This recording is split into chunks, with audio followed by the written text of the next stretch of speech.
இயேசு ஜீவிக்கிறார். சுவிசேஷ ஊழியம் வழங்கும் ஜீவ வார்த்தைகள். கிறிஸ்துவுக்குள் பிரியமானவர்களே, ஆண்டவராகிய இயேசு கிறிஸ்து நாமத்தில் உங்களை யாவரையும் அன்போடு வாழ்த்து வரவேற்கிறோம். இயேசு ஜீவிக்கிறார் ஊழியத்தின் சார்பாக ஜீவ வார்த்தைகள் நிகழ்ச்சி வந்தவர்களை கர்த்தர் ஆசீர்வதிப்பாராக. ஒவ்வொரு வாரமும் இதே நேரத்தில் இந்த வார்த்தைகளை கேளுங்கள், அனைவரை கேட்க செய்யுங்கள். ஊழியங்களில் பயன்படுத்த விரும்பினாலும் எங்களுடைய வெளியீடுகள் தேவையானாலும் எங்களுடைய தொடர்பு கொள்ளுங்கள். நாம் ஒருமித்து அவர் நாமத்தை உயர்த்துவோமாக. ஜீவ விதைகள் என்கிற தலைப்பிலே ஒரு பிரசங்க குறி புஸ்தகம் இப்பொழுது வெளியிடப்பட்டிருக்கிறது. புதிதாக 2வது பாகம் 200 பிரசங்க குறிப்புகள் எழுதியிருக்கிறது. தேவையானவர்கள் என்னிடத்தில் கேட்டு பெற்றுக்கொள்ள உங்களை அன்பாக கேட்கிறேன். கர்த்தர் இந்த நாளிலும் நமக்கு தருகிற தேவனுடைய வார்த்தை நான் வாசிக்கிறேன். ஜெபத்துடன் கேளுங்கள். எஸ்தர் புஸ்தகம் 6ஆம் அதிகாரம் 1ஆம் வசனம். அந்த ராத்திரியிலே ராஜாவுக்கு நித்திரை வராதபடியினால் கால வர்த்தமானங்கள் எழுதியிருக்கிற நடபடி புஸ்தகத்தை கொண்டு வர சொன்னான். அது ராஜ சமூகத்தில் வாசிக்கப்பட்டது. அந்த ராத்திரியிலே ராஜாவுக்கு நித்திரை வராதபடினால் என்று வாசிக்கிறோம். எந்த ராத்திரி என்று சொல்வில்லானால் முந்தின வசனத்திலே சொல்லப்பட்டிருக்கு, இந்த காரியம் ஆமானுக்கு நன்றாய் கண்டதினால் தூக்கு மரத்தை செய்வித்தான். மொர்தெக்காயை தூக்கு மரத்திலே தூக்கி போடும்படியாக தூக்கு மரத்தை செய்வித்தான். தூக்குமரம் செய்யப்பட்ட அந்த ராத்திரியிலே ராஜா காலவர்த்தமானங்கள் இருக்கிற நடபடி புஸ்தகத்தை கொண்டு வர சொல்லி அதை வாசிக்கிறான். அவ்விதமாய் வாசிக்கிற பொழுது அதில் வாசிக்கப்பட்ட வார்த்தை 2வது வசனத்தில் வாசிக்கிறோம். ராஜாவின் 2 பிரதானிகளாகிய பிக்தானாவும் தேரேசும் ராஜாவாகிய அகாசுவரின் மேல் கை போட பார்த்த செய்தியை மொர்தெக்காய் அறிவித்தான் என்று எழுதியிருக்கிறது வாசிக்கப்பட்டது. பிக்தானா தைரேஸ் அப்படிங்கிறவங்க 4 வருஷத்துக்கு முன்னால் 2ஆம் அதிகாரம் 21ஆம் வசனத்தில் அதை வாசிக்கலாம். 4 வருஷத்துக்கு முன்னால் ராஜா மேலே கை போட என்றால் ராஜாவை கொலை செய்து திட்டமிட்டார்கள். இது மொர்தெக்காய்க்கு தெரிஞ்சு மொர்தெக்காய் அதை சொல்லி அந்த காரியம் சரிப்படுத்தப்பட்டது. ராஜா பாதுகாக்கப்பட்டார். ஆனால் இதுக்கு ராஜா எந்த விதமான சன்மானமும் இங்கே மொர்தெக்காய்க்கு கொடுக்கப்படவில்லை. அந்த சம்பவம் தான் இல்லை சொல்லப்பட்டிருக்கிறதை பார்க்கிறோம். இன்றைக்கி ஆவியான நம்ம கொடுக்குற ஆலோசனை என்ன, அந்த ராத்திரியிலே என்று சொல்லும்பொழுது ஒரே ராத்திரியில் தேவனுடைய அற்புதமான செயல், தேவனுடைய அதிசயமான செயல் நடந்ததை நாம் அதில் பார்க்கிறோம். வேதாந்தத்திலிருந்து சிலருடைய அனுபவங்களிலே நாம் வாசிக்க போகிறோம். ஒருவேளை இந்த வார்த்தை கேட்கிற அன்பு நேச பிள்ளைகளே, இதுவரைக்கும் என்னுடைய வாழ்க்கையில் மாற்றம் இல்லையே, இதுவரைக்கும் என்னுடைய வாழ்க்கையில் அற்புதமான காரியம் நடக்கவில்லை என்று சொல்றீங்களா? இந்த ராத்திரியிலே உங்களுக்கு கர்த்தர் அதை செய்ய முடியும். இந்த நாளிலே கர்த்தர் அந்த காரியத்தை உங்கள் வாழ்க்கையில் செய்ய முடியும். காரணம், அவர் அதிசயமானவர், அவர் அற்புதங்களை செய்கிற கர்த்தர். ஒரே ராத்திரியிலே யார் யாருடைய வாழ்க்கையில் எப்படியெல்லாம் அற்புதம் செய்திருக்கிறார், அதே தேவன் ஏன் உங்கள் வாழ்க்கையில் செய்ய முடியாது? சுவாசிக்கிறவனுக்கு எல்லாம் கூடும். அதே தான் தேவனுடைய வார்த்தையிலே நாமளே வாசிக்கிறோம். முதலாவதாக எண்ணாகமம் 17ஆம் அதிகாரம் 8ஆம் வசனத்திலே விதமாய் வாசிக்கிறோம். மறுநாள் மோசே சாட்சி கூடாரத்துக்குள் பிரவேசித்த போது, இதோ லேவியின் குடும்பத்தாருக்கு இருந்த ஆரோனின் கோல் துளிர்த்திருந்தது. அது துளிர்விட்டு பூ பூத்து வாதுமை பழங்களை கொடுத்தது. நல்ல கவனிகள். அதில் சொல்லப்பட்டிருக்கிற அனுபவம் முந்தின நாள் ராத்திரியிலே ஆசீர் கூடாரத்தில் 7ஆம் வசனம் பாருங்க, கோல்களை மோசேயின் சாட்சி கூடாரத்திலே கர்த்தருடைய சமூகத்தில் வைத்தான். மறுநாள் போய் பார்க்கும்போது தழுத்திருக்கு, துளிர்விட்டிருக்கு, பூ பூத்திருக்கு, பழம் பழுத்திருக்கு. இதுதான் அதில் சொல்லப்பட்டிருக்கிற அனுபவம். இதில் என்ன காரியம் என்று சொல்லி நீங்கள் பார்ப்பீர்களானால், இந்த மோசே ஆரோன் இவர்களை வழிநடத்தி வந்த ஜனங்களுக்குள்ளேயே சிலர் அவங்களுக்கு எதிராக செயல்படுவதை பார்க்கிறோம். 16வது அதிகாரத்தில் முதல் 3 வசனத்தை நீங்கள் வாசிப்பீங்கன்னா அதில் சொல்லப்பட்டிருக்கிறது, தாத்தான், அபிராம், ஓன் இவங்க எல்லாரும் சேர்ந்து 250 பேர்களோடு கூட மோசேக்கு முன்னால் எழுப்பி வந்து அவங்க பேசுகிறாங்க. 3ஆம் வசனம் 16:3 மோசேக்கும் ஆரோனுக்கு விரோதமாய் கூட்டம் கூடி அவர்களை நோக்கி, நீங்கள் மிஞ்சி போகிறீர்கள், சபையார் எல்லாரும் பரிசுத்தமானவர்கள், கர்த்தர் அவர் நடுவில் இருக்கிறாரே, இப்படி இருக்க கர்த்தருடைய சபைக்கு மேலாக உங்களை ஏன் உயர்த்துகிறீர்கள்? நீங்கள் மிஞ்சி போகிறீங்க, மோசே ஆரோன் நீங்கள் மிஞ்சி போகிறீங்க, அவங்க எல்லாரோட உங்களை பெருசாக காமிக்கிறீங்க என்று சொல்லி மோசேக்கு ஆரோக்கியமாக ஒரு எதிர் கூட்டத்தை, ஒரு எதிர் அணியை அவன் ஆரம்பிக்கிறான். பின்னால் நீங்கள் வாசி பார்த்தீங்கன்னா தெரியும். அநேக பிரச்சனையான காரியங்களை அவர்கள் செய்து கொண்டு வருவதை நாம் அதில் பார்க்கிறோம். அப்போ கர்த்தர் மோசேயின் மூலமாக பேசும்போது 16ஆம் அதிகாரத்தில் 5ஆம் வசனத்தில் அவர் பேசுகிறார். கர்த்தர் தம்முடையவன் இன்னான் என்றும் தம் அன்னையில் சேர தாம் கட்டளையிட்ட பரிசுத்தவான் இன்னான் என்றும் காண்பிப்பார்.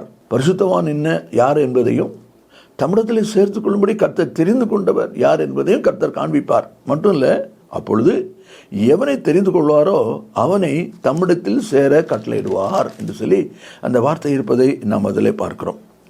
இப்போ தேவனால் தெரிந்து கொள்ளப்பட்டது யாரு? மோசே ஆரோன் தெரிந்து கொள்ளப்பட்டவங்களா இல்லையா அப்படிங்கிற ஒரு பெரிய கேள்வி தான் அங்கே வருது.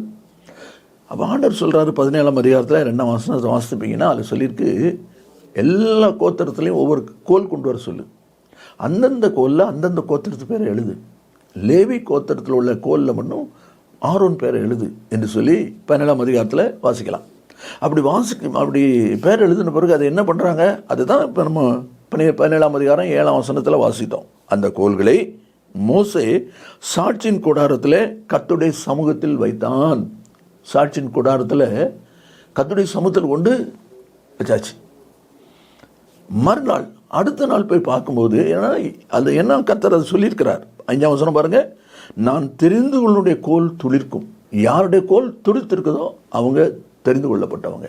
அதே போல மறுநாள் போய் பார்க்கும்போது லேவியுடைய கோலாகிய ஆரோன் பேரில் இருக்கிற அந்த கோல் அது துளிர் விட்டது, மட்டுமல்ல பூ பூத்துது, வாதுமா பழம் கொடுத்ததுன்னு சொல்லி பார்க்கிறோம். அதிலிருந்து மோசே ஆரோன் தேவனால் தெரிந்து கொள்ளப்பட்டவர்கள் என்கிற அந்த காரியம் அங்கே வருகிறதை நாம் அதில் பார்க்கிறோம். இந்த வார்த்தை கேட்கிற அன்பு நேச பிள்ளைகளே, இன்றைக்கும் கர்த்தருடைய ஆவியானவர் கொடுக்கிற ஆலோசனை என்ன? எந்த ஜனத்தின் மத்தியில் நீங்கள் அற்பமாய் நினைக்கப்படுகிறீர்களோ, எந்த ஜனம் உங்களை ஏற்றுக்கொள்ளாத நிலையில் இருக்குதோ, எந்த ஜனத்து மத்தியில் நீங்கள் ஒன்றுக்கும் ஆகாதவர்கள், பிரயோஜனம் இல்லாதவர்கள் என்று சொல்லி அற்பமாய் நடத்தப்படுகிறீர்களோ, அற்பமாய் பேசப்படுகிறீர்களோ, அந்த ஜனத்து மத்தியிலே கர்த்தர் ஒரு அற்புதமான காரியத்தை செய்ய போகிறார். உங்களோடு கர்த்தர் இருக்கிறார் என்பதை நீங்கள் தேவனால் தெரிந்து கொள்ளப்பட்டவர்கள் என்பதை நிரூபிக்கும்படியாகத்தான் இந்த காரியம் சொல்லப்பட்டது. மறுநாள் அடுத்த நாள் என்று சொல்லி அந்த வார்த்தை இருப்பதை பார்க்கிறோம். யோசுவா 3ஆம் அதிகாரம் 7ஆம் வசனத்தை வாசிக்கும் போது கர்த்தர் யோசுவாவை நோக்கி, நான் மோசேயோடு இருந்தது போல உன்னோடும் இருக்கிறேன் என்பதை இஸ்ரவேலர் எல்லாரும் அறியும்படி இன்று அவர்கள் கண்களுக்கு முன்பாக உன்னை மேன்மைப்படுத்துவேன். பார்த்தீங்களா, நான் மோசே இருந்தது போல உன் கூட இருக்கிறேன் என்பதை இஸ்ரவேல் எல்லாரும் அறியும்படி இன்று அவருடைய கண்களுக்கு முன்பாக உன்னை மேன்மைப்படுத்துவேன். அதே காரியத்தை ஆண்டவர் உங்கள் வாழ்க்கையில் செய்ய போகிறார். அதுதான் இந்த வசனத்தில் கொடுக்கப்பட்டிருக்கிற முதலாவது ஒரு அனுபவம். அதே தான் தேவனுடைய வார்த்தையிலே நாம் வாசிக்கிறோம். இனி அடுத்து 2வது ஒரு அனுபவத்தை நாம் வாசிக்கும் போது 2 ராஜாக்கள் 3ஆம் அதிகாரம் 20ஆம் வசனத்திலே விதமாய் வாசி, மறுநாள் காலமே பலி செலுத்தப்படும் நேரத்தில் இதோ தண்ணீர் ஏதோம் தேசம் வழியாய் வந்ததினால் தேசம் தண்ணீரால் நிரம்பிற்று. என்ன ஆச்சரியமான வார்த்தை பாருங்க, தேசம் தண்ணீரால் நிரம்பிற்று என்று சொல்லி அந்த வார்த்தை இருப்பதை இங்கே நம்ம இதில் பார்க்கிறோம். இது என்ன ஒரு அனுபவம் என்று சொல்லி பார்ப்பில்லானால் அதில் சொல்லப்பட்டிருக்கிற காரியம், மோவாபின் ராஜாவுக்கு விரோதமாக 3 ராஜாக்கள் ஒன்றாய் கூடுகிறார்கள். அதை தான் நம்ம வாசிக்கிறோம். 9ஆம் வசனம் பாருங்க, இஸ்ரவேலின் ராஜா, யூதாவின் ராஜா, ஏதோமின் ராஜா, இவங்க 3 பேரும் சேர்ந்து மோவாபுக்கு விரோதமாய் போறாங்க. ஏன் அப்படின்னா 5ஆம் வசனத்தில் வாசிக்கிறோம், ஆகாப் இறந்து போன பின் மோவாபின் ராஜா இஸ்ரவேலின் ராஜாவுக்கு விரோதமாக கலகம் பண்ணினான். இஸ்ரவேலின் ராஜாவுக்கு விரோதமாக கலகம் பண்ணினான். அப்போ மோவ ராஜா அப்படி கலகம் பண்ணுறதுனால இஸ்ரேல் ராஜா, யூதா ராஜா, ஏதோம் ராஜா 3 சேர்ந்து அந்த மோவாபை எதிர்க்கிறாங்க. அதில் என்ன சம்பவம் முக்கியமான காரியம் என்று சொன்னால் 9ஆம் வசனத்தில் கடைசியில் சொல்லப்பட்டிருக்கு, அவர்களை பின் செல்லுகிற இராணுவத்துக்கும் மிருக ஜீவனுக்கும் தண்ணீர் இல்லாமல் போயிட்டு, தண்ணி கிடைக்கல. இப்போ தண்ணி கிடைக்கலன்னா இவங்களுக்கு என்ன பயம் உண்டாயிட்டது? நம்ம 3 பேரையும் மோவாப் ராஜா கையில் கர்த்தர் ஒப்பு கொடுக்க போகிறாரோங்கிற ஒரு எண்ணம் அவங்களுக்கு உண்டாகிட்டதை நாம் அதில் பார்க்குறோம். 10ஆம் வசனம் பாருங்க, 3ஆம் அதிகாரம் 10ஆம் வசனம், இஸ்ரவேலின் ராஜா, ஐயோ இந்த 3 ராஜாக்களையும் கர்த்தர் மோவாபியரின் கையில் ஒப்பு கொடுக்க வரவழைத்தாரே அப்படின்னு சொல்லி சொல்கிறத பார்க்குறோம். அப்படிப்பட்ட சமயத்தில் தான் இங்கே தீர்க்கதரிசி யார் இருக்கிறாங்களா என்று சொல்லி கேட்கும்போது எலிசா தீர்க்கதரிசி அங்கே இருப்பதை நாம் அந்த பகுதியிலே நம்ம வாசிக்கிறோம். அப்போ அவன்கிட்ட கேட்குறாங்க, எப்படி என்ன சம்பவம், இது எப்படி நடக்கும் என்று சொல்லும் பொழுது அவன் சொல்லியிருக்க எலிசா மூலமாய் கொடுத்த வார்த்தை 3வது அதிகாரம் 16, 17 பாருங்க. கர்த்தர் உரைக்கிறது என்னவென்றால், இந்த பள்ளத்தாக்கில் எங்கும் வாய்க்கால்களை வெட்டுங்கள். இந்த பள்ளத்தாக்கு எங்கும் வாய்க்கால்களை வெட்டுங்கள். மட்டுமல்ல, நீங்கள் காற்றையும் காண மாட்டீர்கள், மழையையும் காண மாட்டீர்கள். ஆனாலும் நீங்களும் உங்கள் ஆடு மாடுகளும் உங்கள் மிருகஜீவனும் குடிக்கும்படிக்கு இந்த பள்ளத்தாக்கு தண்ணீரால் நிரப்பப்படும் என்று கர்த்தர் சொல்லுகிறார். ஆமென், அல்லேலூயா. காற்றையும் காண மாட்டீங்க, மழையும் காண மாட்டீங்க. நீங்கள் எதிர்பார்க்கிற அடையாளம் தெரியாது. நீங்கள் விரும்புகிறதான உங்களுக்கு அனுகூலம் தெரியாது, அனுகூலமும் தெரியாது, அடையாளமும் தெரியாது. வாய்ப்பு இருக்கு, எப்படி நடக்கும் அதை புரிந்து கொள்ள முடியாது. ஆனால் நடக்கும். ஏன்னா கர்த்தருடைய வார்த்தை. ஆனால் நீங்கள் என்ன செய்யணும்? வாய்க்கால் வெட்டணும். தண்ணி வர்றதுக்கு வாய்க்கால் வெட்டணும், அப்பதான் குடிக்க முடியும், இல்லையா? அதே போல் அவர்கள் செய்கிறதை பார்க்கிறோம். அவர்கள் வாய்க்கால் வெட்டுறாங்க. அதுதான் 20ஆம் வசனத்தில் நம்ம வாசிக்கிறோம். மறுநாள் காலமே, தீர்க்கதரிசி சொன்ன வார்த்தையின் மறுநாள் காலமே காரியங்கள் அற்புதமாய் நடக்கிறதை நாம் அதிலே பார்க்கிறோம். ஆமென், அல்லேலூயா.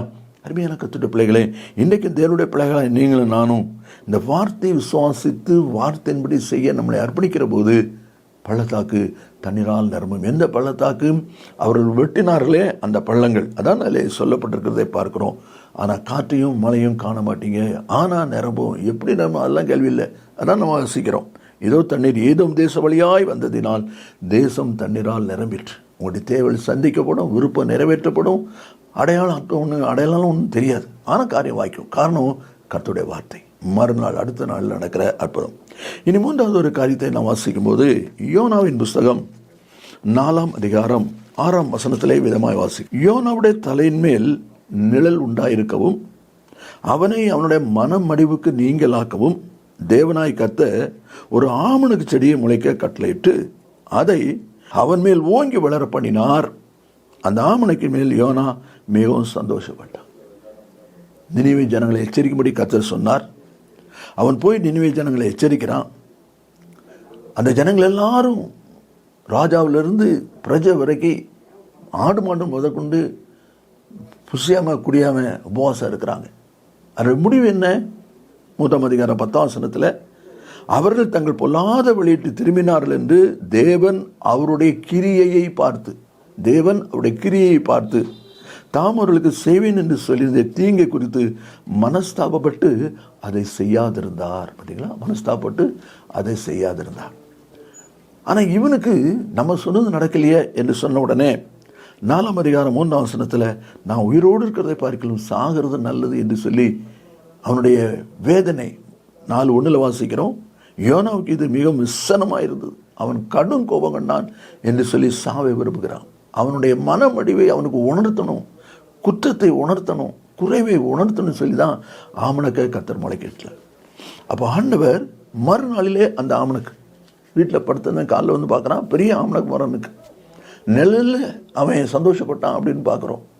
அதை உணரலை என்பதுதான் அதில் முக்கியமான காரியம். இந்த வார்த்தை கேட்கிற அன்பு நேச பிள்ளைகளே, நாம் உணரும்படி, நம்முடைய குறைவுகளை உணரும்படி ஆண்டவர் சில காரியங்களை நம்முடைய வாழ்க்கையில் வைக்கிறார். அதுதான் மறுநாள், அதான் சொல்லப்பட்டிருக்கு. அந்த ராத்திரியிலேயே நடந்த சம்பவம் என்று சொல்லி நம்ம அதில் பார்க்குறோம். இந்த வார்த்தை கேட்கிற அருமையானவர்களே, தூக்குமரம் செய்யப்பட்ட அந்த ராத்திரியிலே ராஜாவுக்கு நித்திரை வராதபடினால், எழுத்தில் வராதபடினால் ராஜாவை கர்த்தர் தூங்க விடலை. முர்தைக்காய்க்கு விரோதமாய் தூக்குமரம் இருக்கு என்பதனால. அதே போல் 2வது நம்ம வாசிக்கிறோம், ஜனம் உங்களெல்லாம் தெரிந்து கொள்ள, நீங்கள் உங்களை உயர்த்துறீங்க, மேன்மைப்படுத்துறீங்க என்று சொல்லி தாத்தாம் அபிராம் கூட்டம் மோசே ஆரோன் விரோதமாக எழுதும்போது அவர்கள் தேவனால் தெரிந்து கொள்ளப்பட்ட என்பதை நிரூபிக்கும்படி ஆரோனுடைய கோல் துளிர்த்தது என்று நம்ம பார்க்குறோம். மோவாப் ராஜா கையில் நம்மளை ஒப்பு கொடுத்துருவாரோன்னு பயந்த பொழுது ஆண்டவர் அந்த நாளிலே தண்ணீரால் நிரப்பி அற்புதமாய் நடத்தி முடித்தார் என்பதை பார்க்கிறோம். யோனாவுடைய வாழ்க்கையிலையும் அவருடைய மனமொழிவுக்கு நீங்களாக அந்த ராத்திரியிலேயே முளைக்க கட்டளையிட்டு கர்த்தர் அந்த காரியத்தை செய்கிறார். இந்த வார்த்தை கேட்கிற அன்பு நேச பிள்ளைகளே, அதே தேவன் இந்த நாளிலே, இந்த ஒரே நாளிலே உங்களுடைய வாழ்க்கையில் அற்புதத்தை செய்ய முடியும். விசுவாசிக்கிறீங்களா? அந்த விசுவாசிப்பீர்களானால் நிச்சயமாய் பெற்றுக்கொள்வீர்கள். நாம் ஜெபிப்போமா? இயேசு சீக்கிரம் வரப்போகிறார். நல்ல பிதாவே, நன்றி எடுத்து துதிக்கிறோம். உடைய வார்த்தை ஆம் என்று மாமின்னு நிற்பு காய்ச்சோம். இந்த வார்த்தை கேட்கிற ஒவ்வொரு பிள்ளைகளும் தங்களை அர்ப்பணித்து உடைய கரத்தில் இருந்து இந்த நாளில் தானே நன்மை பெற்றுக்கொள்ள உதவி செய்கிறார்.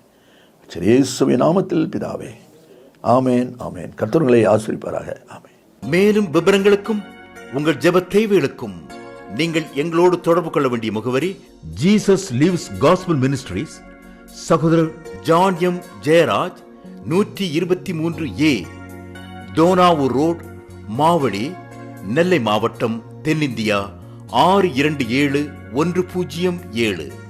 செல்போன் 9443113292.